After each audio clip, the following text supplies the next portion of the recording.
विश्वामध्ये समस्त जडचेतन सृष्टी रचनेमध्ये कोणतीही वस्तू उद्देशहीन अथवा निरर्थक असल्याचे दिसून येत नाही. प्रत्येक वस्तू कोणत्या ना कोणत्या रूपामध्ये सृष्टीची सेवाच करत आहे. अजस्र आणि हिंस्र दिसणाऱ्या पशुपक्ष्यांचेही काही ना काही प्रयोजन आहे. सूक्ष्म अतिसूक्ष्म जीवजंतूही कोणत्या तरी उद्देशाची पूर्तता करीत आहेत. अशा परिस्थितीत मानवाची निर्मिती कोणता उद्देश पूर्ण करण्यासाठी झाली असावी, हा एक विचार करण्यासारखा प्रश्न आहे. आपण पाहतो की माणूस वगळता समस्त जडचेतन सृष्टी आपापल्या स्वभावधर्माचे पालन करीत आहे. प्रकृतीच्या नियमानुसार प्रत्येकजण आपापले स्वभावगत कार्य करीत आहे. परंतु माणसावर मात्र असे बंधन नाही. माणसाला कर्म करण्याचे स्वातंत्र्य आहे. त्याला आपल्या बुद्धी व विवेकाद्वारे स्वेच्छेने काम करण्याचा अधिकारसुद्धा आहे. म्हणूनच हा सर्वश्रेष्ठ जन्म म्हटला जातो. एवढे स्वातंत्र्य आणि अधिकार देऊन उत्तम अशी ही मनुष्य योनी कोणता उद्देश पूर्ण करण्यासाठी बनवली असेल बरं? खोलवर विचार केला तर अन्य योनींपेक्षा मनुष्य कोणत्याही बाबतीत श्रेष्ठ नाही. मरेपर्यंत माणसाला प्रत्येक गोष्ट शिकवावी लागते. तो कोऱ्या कागदाप्रमाणे असतो. त्याला खाणे पिणे बसणे उठणे बोलणे चालणे सर्व काही शिकवावे लागते. इतर योनीतील जीवांना उपगतच ते अवगत असते. माणूस मात्र बुद्धू अजान म्हणून जन्माला येतो. माशाला पोहायला किंवा माकडाला झाडावर चढायला कोणी शिकवत नाही. अगदी लहान लहान किडे मकोडे सुद्धा आपली दिनचर्या आपले खाणेपिणे स्वतःच शिकतात. परंतु माणसाला मात्र रडण्याशिवाय दुसरे काहीही शिकता येत नाही. जर असे असेल तर मग मानव योनीला सर्वात उत्कृष्ट असं का मानलं गेलं बरं? व्याकरणात असा एक नियम आहे की एखाद्या छोट्या वस्तूचे महत्त्व पटवून द्यायचे असेल तर त्याच्या मोठ्या वस्तूची उपमा त्याला दिली जाते.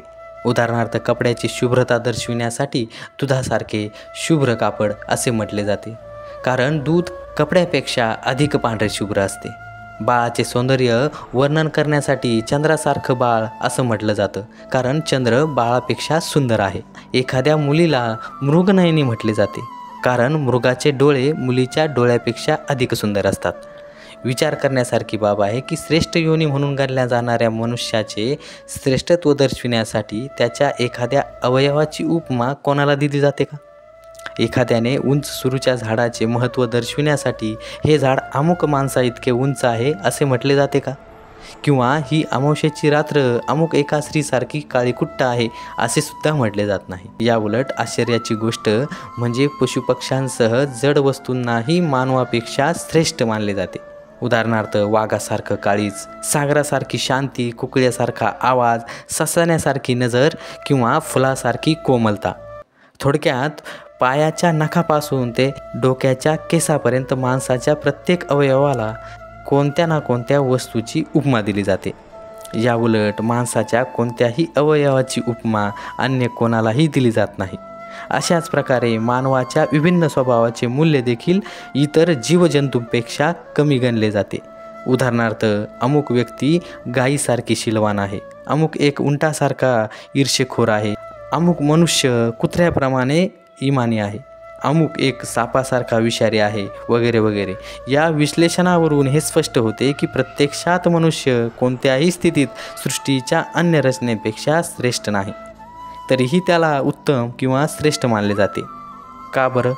श्रेष्ठ मानल्या जाणाऱ्या माणसाची अवस्था खेडेगावच्या ठिकाणी शेतामध्ये किंवा गवताच्या मैदानात पडलेल्या पायवाटांवरूनही समजून येते.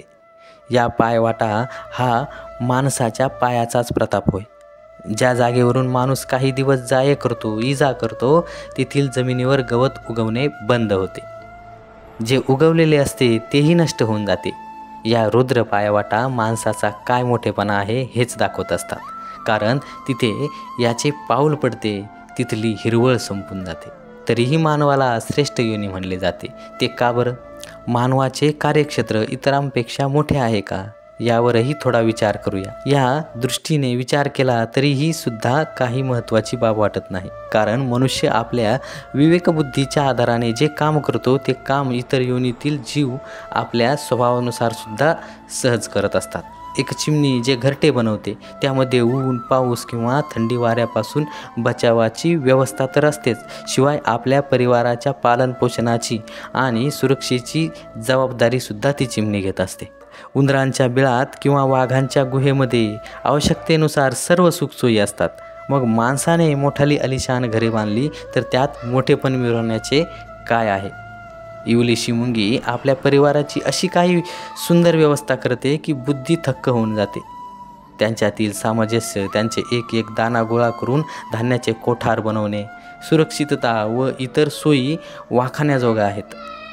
मग मानवाने धान्याची कोठारे उभारली, त्यावर राखणदार ठेवले व आपल्या परिवाराची देखभाल केली तर त्यात एवढी मोठी गोष्ट काय?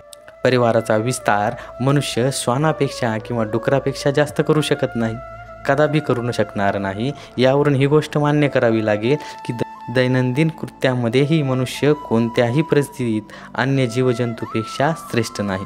कारण अन्य जीव या गोष्टी आपल्या स्वभावानुसार सहजत्याच करतात, तर माणसाला मात्र त्यासाठी नियोजन करून अनेक प्रकारचे कष्ट घ्यावे लागते. हे सगळे पाहून कधीकधी असे वाटते की या सगळ्या गोष्टी माणसाने या जीवजंतूकडून अवगत केल्या नसाव्यात ना.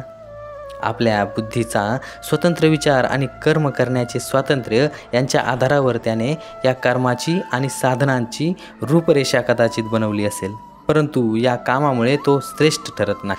कारण स्वरूप बदलले म्हणून मूळ कृतीमध्ये काहीही फरक पडत नाही. ही सुद्धा एक अजब गोष्ट आहे की मनुष्य सर्वश्रेष्ठ असूनही दुःखी असतो.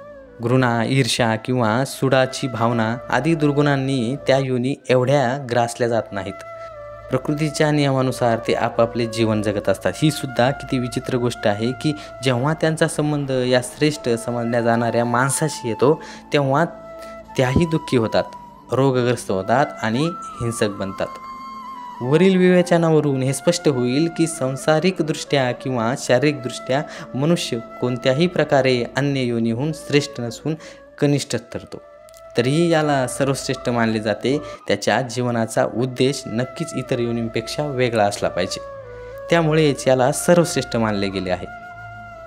या संदर्भात काही बाजूंनी वस्तुस्थितीचे मूल्यांकन करावे लागेल, जेणेकरून आपण माणसाला योग्य प्रकारे समजू शकू आणि त्यांच्या श्रेष्ठत्वाचे रहस्य उलगडू शकू.